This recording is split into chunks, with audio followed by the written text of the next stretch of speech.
যে আপনারে 2 পয়সার দামে দেয় না, তাকে ভালোবাসা মানে আপনি নিজের ভালোবাসাকে ইনসাল্ট করেছেন।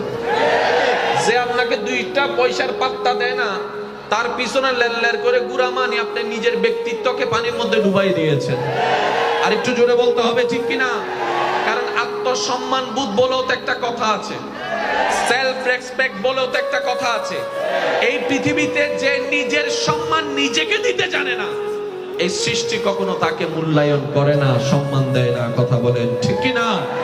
তাহলে ভালোবাসা কার জন্য? যে আপনাকে ভালোবাসবে। মায়া কার জন্য? যে আপনাকে মায়া করবে। যত্ন কার জন্য?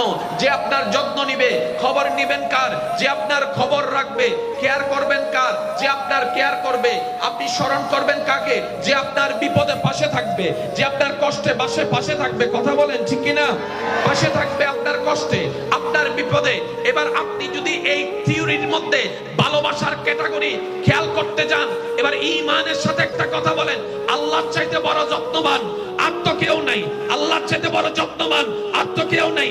আল্লাহর চাইতে বড় রহম করনেওয়ালা আর তো কেউ নাই। আল্লাহর চাইতে বড় রাজ্জাক আর তো কেউ নাই। আল্লাহর চাইতে বড় কেয়ার করনেওয়ালা আর তো কেউ নাই। তাহলে সেই হিসাবে আমাদের প্রত্যেকজনের অন্তরে সর্বোচ্চ ভালোবাসা তো আল্লাহর প্রতি না থাকা দরকার ছিল। কথা বলেন ঠিক কিনা?